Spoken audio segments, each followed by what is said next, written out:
We're going to go back to the speech in just a minute. Let's get some quick snap reaction first from Pete Hegseth, who's been watching along with us.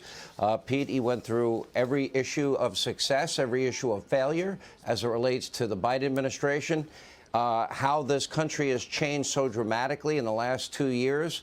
I just got an early copy of the text just now, and I'm looking at it. We'll go back in a minute when he has a pretty important close, but your thoughts so far?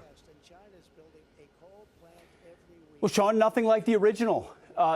He went back to the themes that put him in the White House, from fair trade to borders to ending nonsense foreign wars to saying we, the people, have been ignored by Washington, D.C. It's a forward-looking speech that recognizing the disaster of the last 2 years. He said, as president, I delivered for you where other presidents have not. This looks like Trump in as good a form as you've ever seen him, sticking to the issues that matter to his voters, making the case to Republican primary voters that he's the guy to continue to be the standard bearer as the original that remade the party. There will be others, many of which leverage their association with Trump to get where they are, who will try to be like Trump. There's only one original who got to the White House and fought. And I think if he stays on message the way he did tonight, he's got a formidable case to make to a Republican electorate.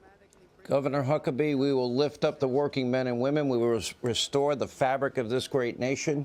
We declare it does not have to be this way. America's comeback starts right now. I kept my promises. We are now a nation in decline, and Americans are suffering pain, hardship, anxiety, despair. And, you know, America has now become mocked, derided, and brought to its knees. Could you have imagined all this happening in 2 short years? Because I frankly couldn't. Sean, the construct of the speech is pitch perfect. If he keeps on like this tonight, he is unbeatable in 2024. Nobody can touch him. Not a Republican, not a Democrat. He stayed on message. One of the key things he said, this is not my campaign, this is our campaign.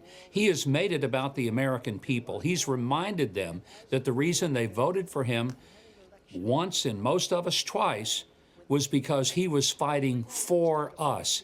And he made the comment, this is not about critics and complainers.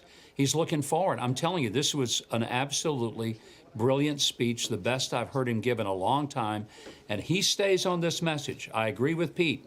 He stays and keeps it between the ditches. And this focus, he's unbeatable. Don't believe that. Don't believe that unbeatable stuff, because that's what got y'all in the situation that you're in right now with the fake red wave.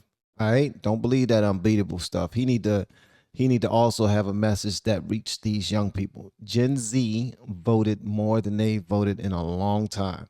And he need to make sure that he have them on their side, on his side. If he does not, he's short. He's short. He might as well just hang it up.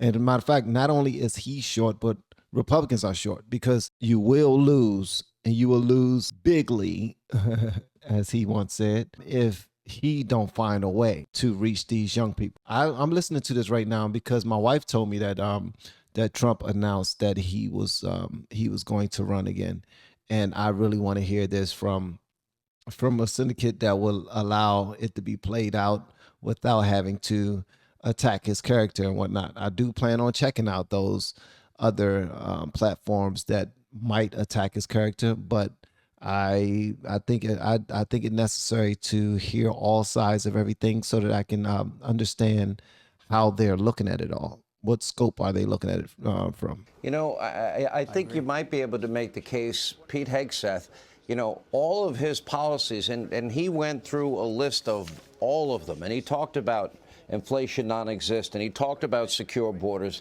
He talked about his defeat of the caliphate. He talked about energy independence. He talked about how peace through strength worked, and how he kept his promises, as I said. You know, then he compared it to higher gas prices, record high inflation, surrendering energy independence, our southern borders. He called it an invasion, and along with it, fentanyl and opioids, and what a failure it's been. The failure in Afghanistan, the failure in Ukraine. All of these things, I know people might you know, I've had many people over the years, Pete, say, you know, the policies are perfect. You know, does he have to fight that much? And, you know, and send out these tweets and all. I'm sure you've gotten the same questions too. And I'm like thinking, well, if you were lied about for 3 years about Russia, you might be a little defensive and a little combative also. I mean, he's extremely combative, in my opinion, and I think rightfully so. Anybody that's attacked a lot like he has been attacked, yeah, fight back. And but here's the thing, y'all need to understand, that does not give him a pass in the eyes of the people who lead with their emotions. And a lot of these races were won by people voting with their hearts and their emotions. They paid no attention to the logic. Logically, if they voted logically, and based off of what I'm hearing about Trump's speech, he gave out a whole bunch of logic. Like, we did better here, we did better there. Right now, this is what the country looks like, and this is where it needs some help. And the current administration is doing a horrible job with this, that, and third. And people already know that. That's why it was surprised. It surprised Democrats more than it surprised Republicans of the way the voter turnout happened here recently. So I'm just saying, he's playing. This is his greatest hits right here, but he's going to have to reach these young people. If he cannot reach these young people, there's no win. There's going to be another L in his pocket. Period. There's going to be another L in his pocket, another L in your pocket, and you're just going to have to face that. And so we already know that Gen Z voted like crazy this time, and we also know that abortion was a big ticket item. What is he doing about those two things? Everything else, he got those. He's going to handle that. People believe that he'll be able to do those things some justice, but unless he can handle abortion and Gen Zers, man, I don't know. Sean, he had to fight to get just on the debate stage on the Republican side to be the nominee. It was always a fight. And then from there, he was lied about. So he's had to be a fighter. He is the preeminent fighter for freedom, for America first of our generation. Absolutely no doubt about it. Then once he got there, to your point, Sean, he delivered on every prerogative any conservative, Republican, or America First supporter would have wanted. He said he would do it, and then he did it, from the Supreme Court to the ISIS caliphate to energy dominance to taxes. Across the board, he was committed to it. He took the slings and arrows. They're even coming out tonight from media outlets. Right now, the headlines are pre-written about who Donald Trump is. He's taken those arrows on behalf of everyone else and delivered. If he reminds voters of that, stays disciplined on those tops, it makes it about us, about we the people, about they're coming after you, I'm just standing in the way. Those lines that he's made iconic. People will be reminded, despite the noise, of how good their life was because of the policies of Donald Trump, and pull the lever for him. It's not going to be easy to beat this guy. I agree with Governor Huckabee. He's at the top of his game, having had the results, making the case, and you can be riding a wave or have other arguments. The original is a flavor in and of itself, and you're seeing that tonight from Donald Trump. Yeah, he can tell people that I said I would do this, I got in office, and I did it. Was the only president that did that, and things were moving smoothly. But if you already know what people are going to do. Blah, blah, blah, blah, blah, Jan 6. Blah, blah, blah, blah, blah, Jan 6. That's it. That's it, and that's all. That's it.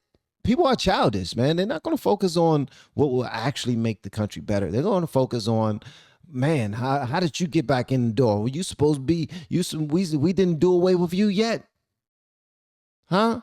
How did you get out of the trouble you were in?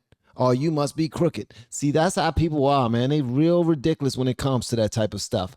But I'm trying to tell you, man, this is not going to be enough. In my opinion, this is not going to be enough. And people are already falling in love with Ron DeSantis. What about that? That's another issue right there. Are the Republicans going to be separated by the MAGAs? Like, that's another issue right there, because people are already saying that's brewing right now. And there's some people who I usually listen to for my direction and instruction when it comes to these videos.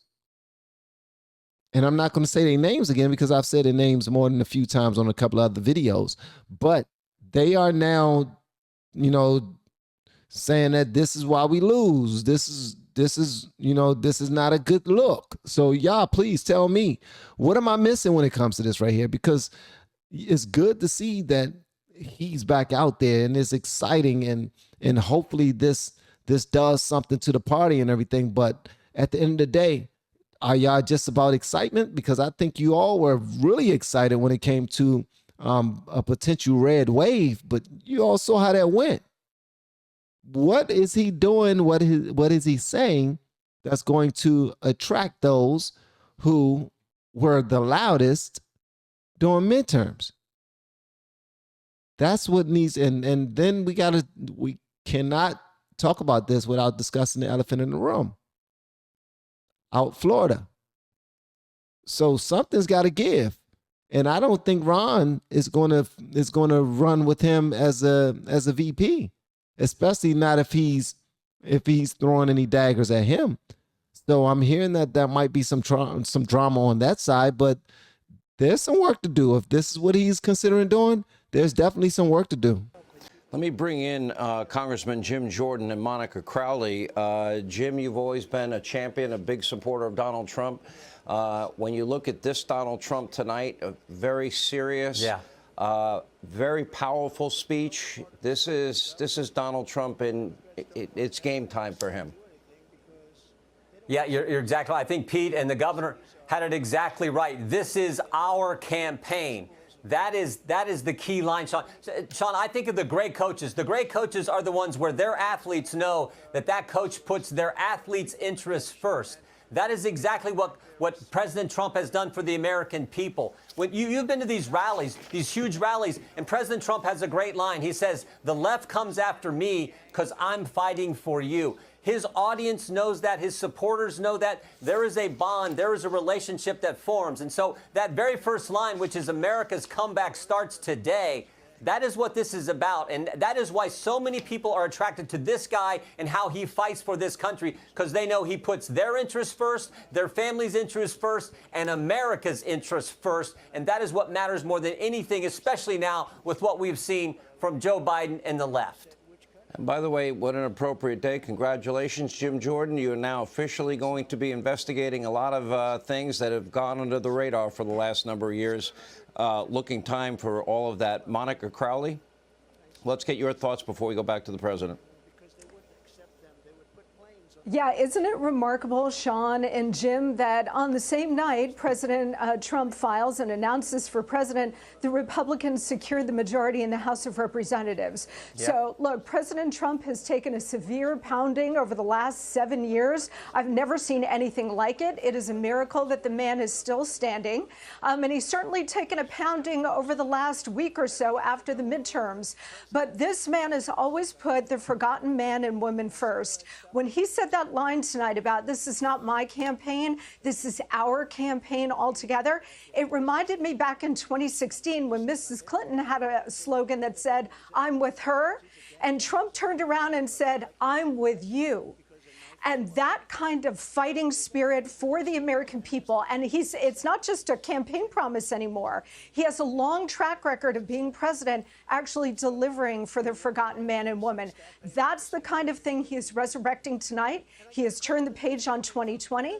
This was a forward-looking address based on policy and principle and hope for delivering America out of this historic catastrophe known as the Biden presidency. Honestly, I'm excited just to see how it all goes. I want to see how it all goes. I want to follow this whole thing only because I believe it's pretty interesting. This is the most interesting most interest that I have placed in politics in a really long time. Even back when I was super excited that President Barack Obama was running. I was super excited about that. Did I pay attention to his policies and whatnot? I did not. All right. I would just like most people in America vote for somebody and say, okay, now do your job. I guess he's doing his job. 2 years in, I guess he's doing his job. He not doing his job? Oh, I thought he was doing his job. 4 years in, oh, he's about to run again. Oh man, vote for him again because he black. That was me. But from what I've seen in my videos, Trump did a hell of a job. And I wasn't paying attention either then when he was president. But these videos and watching regular, ordinary people talk about Trump, yeah, they let me know. Yeah, this dude actually did his thing when he was in office. But let's see how this all pan out. Please don't let this, tickle your fancy too much and you get too overwhelmed emotionally, excited, too excited, because y'all gonna have to be smart with this. You're gonna have to be extremely strategic and understand that you can't just attack these youngins anymore. They are not trying to deal with days of old anymore. They don't want to do old traditions anymore. And something's gonna have to give.